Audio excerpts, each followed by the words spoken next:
Bonjour, bienvenue sur l'Argus.fr pour l'essai de la nouvelle Citroën C4. Un modèle qui fait sa révolution puisque tout change, le style mais aussi l'allure avec cette nouvelle silhouette à mi-chemin entre berline, coupé et SUV. Alors après la Citroën C4 Cactus qui n'a pas connu le succès, Citroën a-t-il les moyens de bousculer le marché des voitures compactes avec sa nouvelle C4? C'est ce que nous allons voir avec ses qualités et ses défauts. À chaque génération, la C4 repart d'une feuille blanche et cette fois Citroën abandonne les rondeurs pour une allure plus dynamique et surtout un habillage avec des éléments repris de l'univers des SUV comme ses bas de caisse renforcés, les contours d'ailes noirs, les grandes roues et le museau plutôt imposant. C'est visuellement réussi, la voiture a plus de prestance et elle avance aussi des éléments sophistiqués à l'image des feux arrière qui semblent s'entremêler. La nouvelle C4 vient ainsi sur le créneau des crossovers, ses berlines hautes sur roues, un peu comme la Kia X-Ceed et surtout le Toyota CHR qui connaît le succès.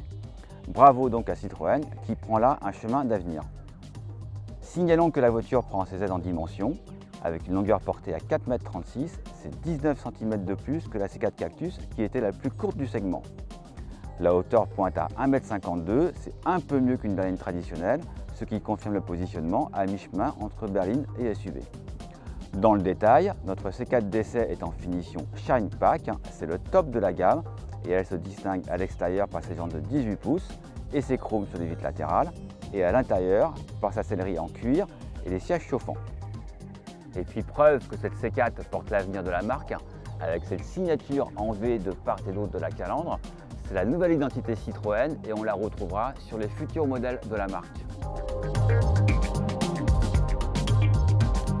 Alors depuis les GS, CX, BX et autres C5, le confort c'est le point fort des Citroën. C'est vraiment l'ADN de la marque et cette C4 elle s'inscrit parfaitement dans cette lignée.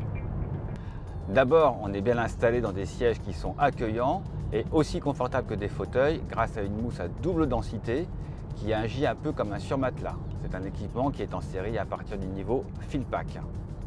Et puis il y a les suspensions qui reconduisent le système avec butée hydraulique progressive. Pour résumer, c'est un peu comme si chaque roue était équipée de 2 amortisseurs.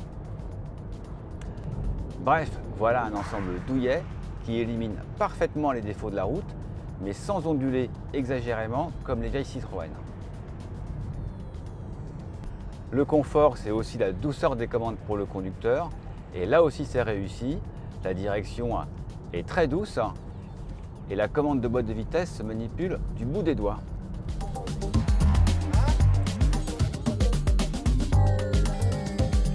Vous voyez cette chute de pavillon un peu comme un coupé. En général, cela n'augure rien de bon pour la garde au toit à l'arrière. Alors on va aller voir ça à l'intérieur. Effectivement, la garde au toit n'est pas extraordinaire, mais elle est convenable pour un adulte et on apprécie surtout la bonne place pour les jambes. C'est ici un énorme progrès par rapport à la C4 Cactus et on note aussi un dossier de banquette dont l'inclinaison participe au confort postural. L'attention portée aux passagers arrière se manifeste aussi avec cette grille de ventilation et les 2 prises USB. Il y a de la place à bord, mais aussi plein d'aménagements avec par exemple des grands rangements au niveau de la cellule avant, un réceptacle avec volet coulissant, un accoudoir réglable et une boîte à gants doublée par un tiroir très pratique pour y glisser des magazines. Il y a même un système pour fixer un écran de type tablette devant le passager, mais il n'est pas très pratique à manipuler et à l'ère du smartphone, on se demande qui s'en servira. Le digital est aussi facile à vivre avec cet écran qui propose des menus simples et lisibles et un cheminement facile à comprendre d'une fonction à l'autre. Évidemment, les connexions Apple CarPlay et Android Auto sont de la partie. Et puis Citroën a la bonne idée de faire machine arrière concernant le bloc de climatisation qui retrouve des commandes physiques très faciles à utiliser alors qu'il fallait passer par les menus de l'écran sur la C4 Cactus. On termine le tour des aspects pratiques avec ce grand hayon qui se trouve sur un coffre de 380 litres. C'est une valeur moyenne dans le segment, mais on apprécie ici la largeur d'accès et le coffre à double niveau qui facilite les chargements. Autre bonne note, on dispose d'une surface parfaitement plate lorsque les dossiers de banquette sont rabattus.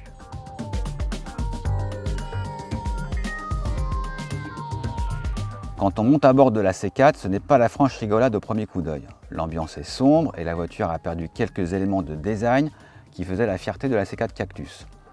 Ici, l'habillage est intégralement en plastique noir à l'aspect trop basique par endroits et les assemblages manquent de précision. On sent bien que Citroën a fait des économies dans l'aménagement intérieur et c'est un frein pour égaler les prestations de la concurrence en termes de qualité perçue. Les économies se confirment avec le petit écran de 5 pouces en guise de compteur. Ce dernier n'est pas valorisant et à propos d'écran, on est également déçu par le GPS sur l'écran central. Le graphisme de ce dernier est vraiment daté et la place réservée à la cartographie est limitée. La Citroën C4 appartient au segment C des voitures compactes, mais il faut savoir qu'elle utilise une plateforme du châssis inférieur puisqu'elle repose sur la plateforme modulaire déjà utilisée par la 208 et le 2008. Citroën l'a aménagée et a notamment étiré l'empattement pour sa C4. Comme à bord du 2008, on retrouve 5 motorisations.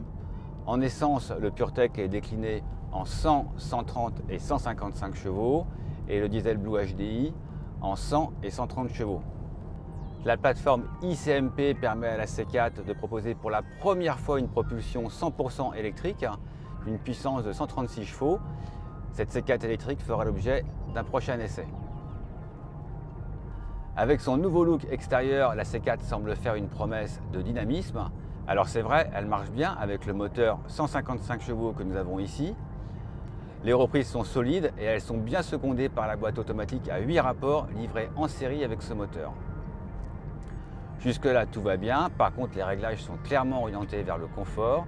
L'ensemble est efficace et rassurant, mais il laissera sur leur faim les conducteurs qui aiment ressentir la voiture. Par exemple, la direction est trop souple, le train avant n'est pas très agile, on ne ressent pas très bien le travail des roues avant et la voiture s'écrase un petit peu trop sur ses appuis lorsqu'on la brusque.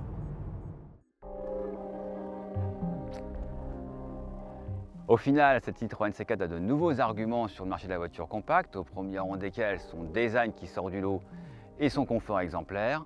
Côté tarif, il faut compter sur 32 000 € pour cette finition haut de gamme, mais vous pouvez tabler sur 26 000 € pour un modèle de milieu de gamme bien équipé. C'est un prix attractif sur le segment. A bientôt sur l'Argus.fr.